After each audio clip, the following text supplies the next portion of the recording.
Yo, salut tout le monde, nouveau petit test avec un temps photoshopé des familles. Donc, comme vous reconnaissez cette route à Tesla, ça veut dire qu'elle sort tout droit de mon partenaire Morbihan Moto. Donc un grand merci encore à eux d'avoir prêté de m'avoir prêté cette petite bécane qui est, je pense, vous l'avez remarqué un petit peu suite aux couleurs. Nous sommes donc chez KTM et nous sommes sur la nouvelle 390 Duke. On va aller voir ensemble dans cette vidéo là ce que peut donner cette petite 390. Bon, le son, ne vous étonnez pas, on est sur du pot d'origine. Donc là, ce ne sera pas folichon en termes de son. Alors déjà, ce que je remarque beaucoup, la position de conduite, on est un peu typé, on va dire, SM, c'est-à-dire qu'on a un guidon vachement large, je trouve. On est le dos qui est relativement droit. La seule chose qu'il y a, attention aux grandes personnes, on a les jambes un petit peu serrées, c'est-à-dire un peu repliées, on va dire. Donc à la longue, je pense que vous risquerez d'avoir peut-être un petit peu des fourmis dans les papates. Mais mis à part ça, vraiment ce qui m'a choqué premièrement sur cette bécane, c'est sa légèreté. C'est impressionnant, on est sur du 149 kg à sec. La chose intéressante, et ça c'est vraiment fun, pour le permis A2, c'est du full.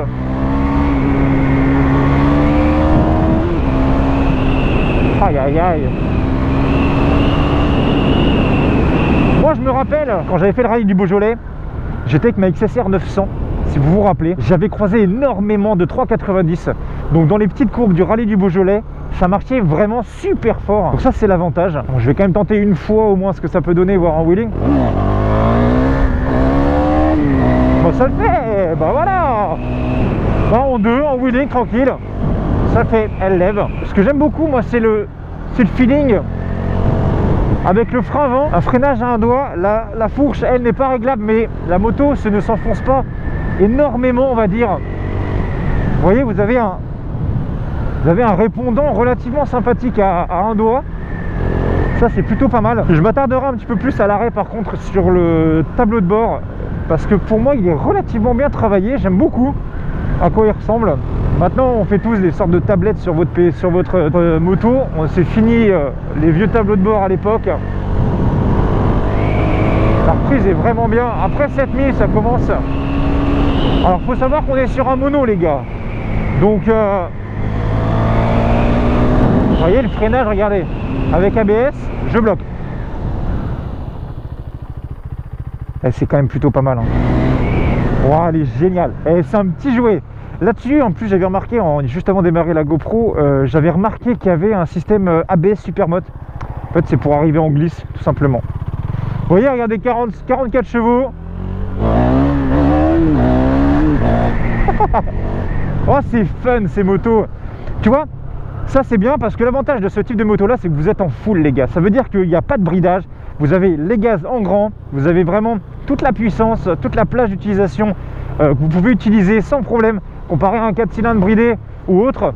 Bon, vous n'aurez pas le couple d'un bicylindre entre guillemets d'une MT ou alors d'un Z650, mais par contre c'est quand même tout aussi marrant à conduire. Et ce qui m'a vraiment plu sur ce type de modèle là, c'est le nouveau look. On a l'impression d'être sur une Super Duke 2017 Pocket avec une face avant qui est vraiment pas dégueulasse. Bon, niveau protection du vent les gars, ne vous étonnez pas, hein, il n'y a absolument rien.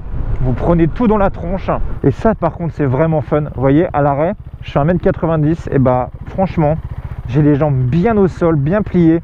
Donc pour les personnes de petite dave, vous voyez, pour les personnes de petite dave, comme quoi je pensais à dave en termes de taille, pour les personnes de petite taille, et bah c'est plutôt un bon point pour ce type de moto là, parce que tout le monde ne mesure pas 1m90, lol. Après ils ont repris finalement entre guillemets le Komodo que toutes les nouvelles motos de chez Katoche ont, le Komodo avec le plus, le moins, le 7, le retour, avec les clignotants. Ouais, c'est exactement les mêmes Komodo.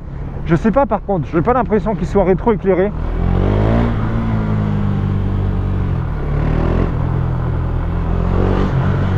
La réactivité en seconde est vraiment pas dégueulasse pour un petit 390 comme ça. Ça reprend assez bien à bas régime. Je pense qu'avec l'acquisition d'un petit pot qui peut permettre de donner un peu de patate et un peu de couple, je pense que ça peut être relativement sympathique. Ah, par contre attention, faites attention, bah, comme c'est du mono à haut régime, ça risque de vibrer un petit peu. Bon, avec ça tu frottes dans tous les sens, easy, hein, sans problème. Vous voyez, on peut se permettre de dégager relativement vite en rond-point. Vais à toi mi-motard.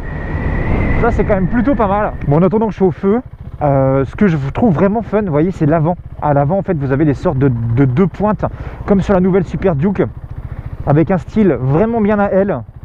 Vraiment fun. Le freinage est quand même quelque chose de relativement important sur une bécane, le feeling du freinage. Là, il n'y a rien besoin de faire.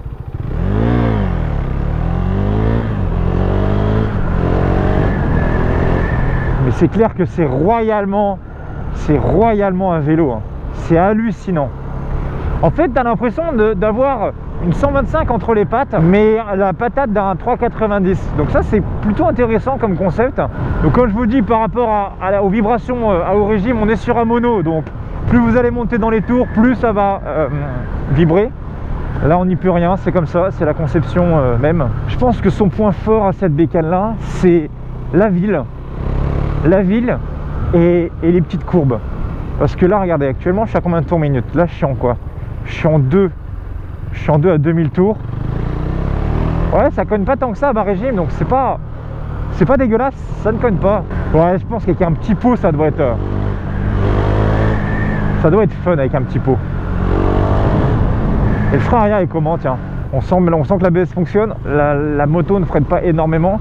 Mais après, bon, on est sur un frein arrière. Je veux dire, par là, le frein arrière, c'est pas ça qui va vous freiner. Ça va vous permettre de vous asseoir la moto, c'est tout. Et comme d'habitude, on va revenir se mettre là.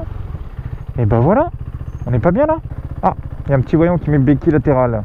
Ça, c'est pas mal. Et donc, voici la toute nouvelle 390 Duke de chez Katoche. Comme je vous ai expliqué par rapport à ça, on est vraiment sur une bécane qui, en termes de look, ressemble à une Pocket Super Duke. Vous voyez, on reprend, comme je vous disais, la ligne acérée du carénage devant en pointe. On est sur la même face avant. Je trouve que c'est une jolie moto. C'est une très jolie moto. Bon, le petit pot d'échappement, vous avez remarqué qu'on est sur l'origine. Ils ont tenté de faire du couleur, entre guillemets, et pas changer en mode gros pot alu tout moche. Ils ont tenté de faire des petits jeux de couleurs. Par contre, ce que j'aime beaucoup sur ce type de moto là, c'est vraiment la légèreté. La légèreté, c'est impressionnant. Il y a vraiment moyen de faire des pif-paf dans tous les sens. Sur piste, je pense qu'à Fontenay-le-Comte, avec une petite mise à part dans la grande ligne droite, mais dans les petites courbes, genre les pif-paf, vraiment les enchaînements de courbes relativement rapides, il y a moyen de se marrer avec ça, je pense. Une bécane qui ne pourra pas posséder pour le moment de bulle de protection. Je pense par contre que le biplace, est-ce qu'il va être relativement confortable ou non? La selle est relativement grande, mais je ne sais pas. Donc s'il y a des personnes qui ont déjà une Duke 2017, eh ben, marquez en commentaire si vous faites du duo avec et comment ça se passe. Parce que là, j'ai pas forcément beaucoup de ressenti. En termes de taille de pneus, 150-60 R17. Donc c'est pas dégueulasse, on est en 150 arrière et on est sur du combien? Du 110 avant, peut-être 120. Et on est sur du 110 avant. Donc 150 arrière, 110 avant. 150 arrière pour un petit 390, vous avez des tailles de pneus qui peuvent être franchement intéressantes. Bon, ils ont tenté de faire une bavette qui est sponsorisée pas par le Vendée Globe. Cette fois-ci, c'est par EDF par rapport au poteau électrique qui est vraiment longue. Donc bon, je pense qu'une petite... mais je pense entre guillemets qu'une petite bavette sera quand même beaucoup plus sympa. Autre chose, les fesses effilées, le feu en sorte de 3 lames comme ça, je le trouve beau. C'est une bécane qui est bien réussie en termes de design. Je trouve que, vous voyez, j'ai mis le contact, regardez à l'avant. Vous avez ici en fait, à l'avant, vous voyez quand je mets le contact, vous avez à l'avant ici 2 bandes de LED. Enfin, c'est pas du LED, c'est une sorte de plastique réfléchissant éclairé à l'intérieur.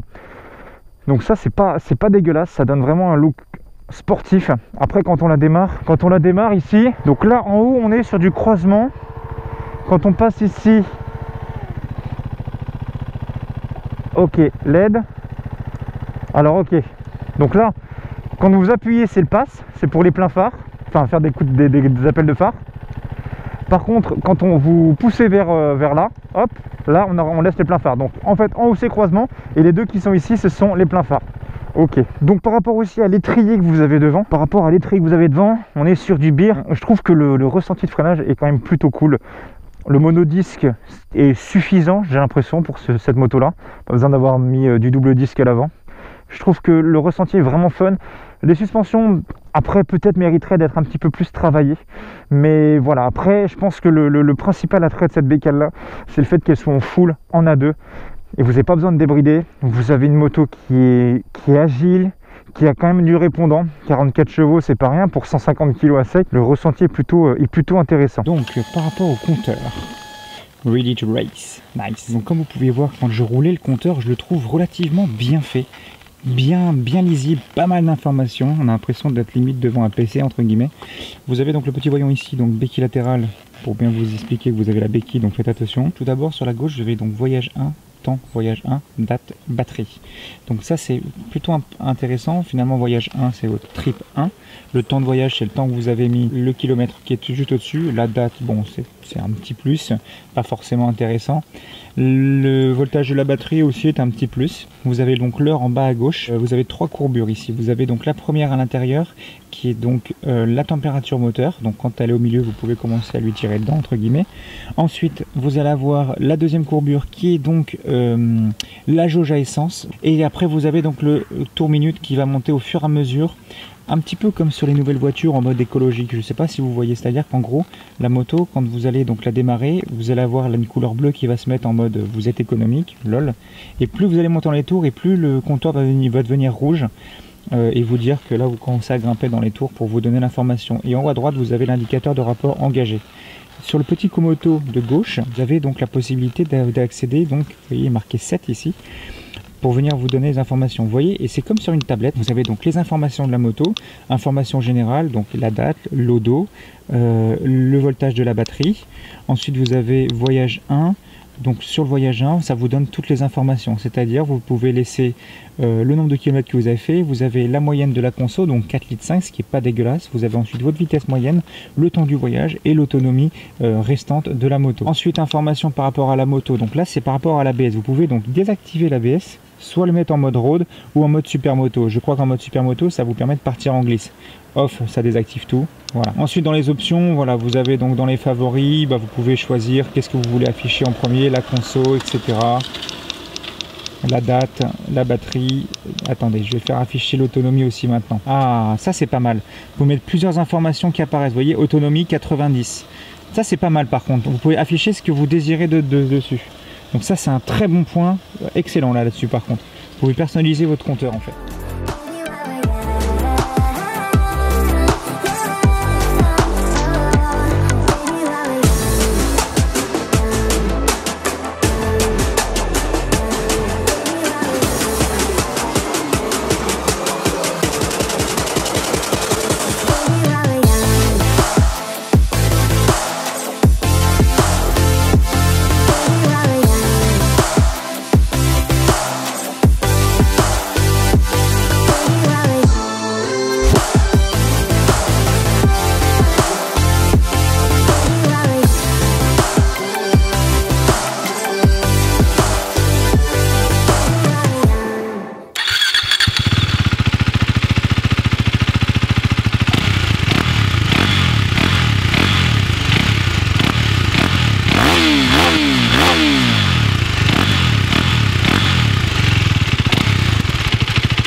Allez, on remonte sur la grosse. Enfin la grosse, façon de parler. Bon, l'angle de braquage. Ah oui, ah oui, ah oui. Angle de braquage très fermé, donc très intéressant en ville pour pouvoir éviter les vieilles personnes. Lol. Vous voyez, comme je vous expliquais par rapport à ça, au compteur, regardez. Vous voyez mon compteur ici, plus il est bas, plus il est bleu, et plus je monte dans les tours, et plus, regardez, il va monter en rouge, regardez. Vous voyez? Et vous avez donc un voyant qui est rouge qui se met en fond sur l'indicateur de vitesse en haut. Je sais pas s'il y a un shift light dessus. Il y a un shift light? Non, pas l'impression. Donc comme je vous dis, là-dessus on est vraiment sur une moto faite pour une personne qui désire une petite moto agile, permettra de t'amuser. Si tu veux faire des petits wheelings comme vous avez vu tout à l'heure, elle peut le faire. Je pense qu'en mettant la 2 puis la 3 directement, ça le fait sans souci. Une moto qui reprend assez bien à bas régime. On est sur un petit mono, mais j'ai pas l'impression que ça cogne de trop. Ça reste assez smoothie en bas. Comparé à du 690 qui est vraiment à bas régime, c'est vraiment impressionnant. Là-dessus, c'est agréable. Et c'est une moto qui va vous permettre d'avoir une prise en main très rapide. Elle fait pas trop de faux bonds, elle va pas vous faire entre guillemets des erreurs de pilotage. C'est-à-dire qu'en fait, non.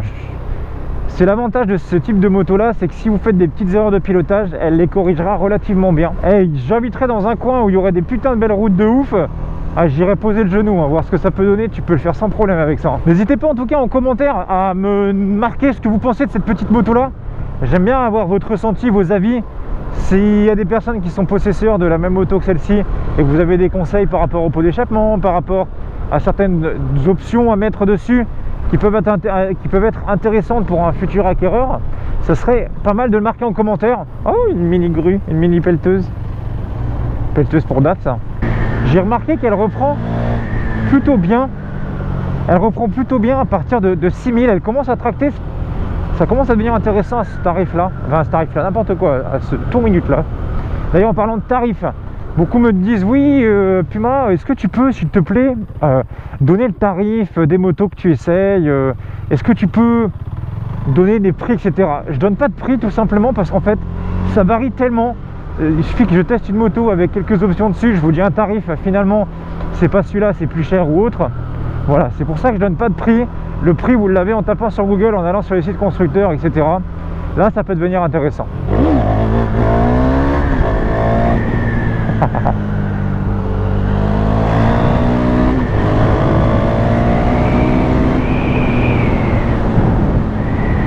Moi, je trouve vraiment fun ces petites motos là. Regarde, tu mets la jambe en avant. Elle t'incite vraiment à venir te coucher dans la courbe comme il faut. Puis c'est stable, c'est ça qui est fun. Les suspensions avant, le fait qu'elles soient entre guillemets un petit peu molles à l'avant, l'arrière je le trouve très bien. Ça ne sautille pas, ça reste bien dans sa ligne en courbe. Je remarque pas de problème particulier. L'avant peut-être, parce que ça peut doubler une BM. Allez. Vous voyez, elle s'assoit bien. C'est ça qui est bien. Vous pouvez faire des freinages appuyés et l'arrière va pas forcément... L'arrière va pas délester. On peut se faire des freinages... Genre là... Oh merde. Vous voyez, ça reste correct. Le petit mono à bas régime est assez coupleux, on va dire, pour sa taille. Mais là où elle commence vraiment à fonctionner, c'est à partir de 5000, 5-6 000, j'ai l'impression.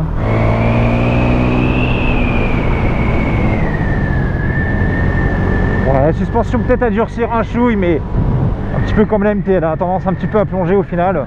Mais ça va, ça reste correct. On va tester l'accélération. Vous êtes prêts? Oh! Hey, elle a le V en 1 toute seule comme ça, bien. Sympa. Je sais pas faire ça, les gars. C'est un truc, si jamais vous êtes un professionnel de ça, vous avez une piste ou quoi que ce soit, j'aurais vraiment aimé apprendre la glisse. Arriver en glisse dans les virages, c'est un truc que je kifferais faire, parce que comme je voudrais un petit SM après, je sais pas comment on fait. Il faut rétrograder, freiner fort, lever l'arrière, je sais pas. Ça, c'est un truc que je kifferais faire. Ouais, dans la course, ça se place tout seul, ça bouge pas. Le châssis est intéressant, très intéressant même. Et ben voilà les amis, je vous souhaite en tout cas à tous une très bonne journée. N'oubliez pas de vous équiper, c'est ultra important. J'espère que ce petit test de la 390 vous aura plu. J'ai eu de la chance, le temps photoshopé est là.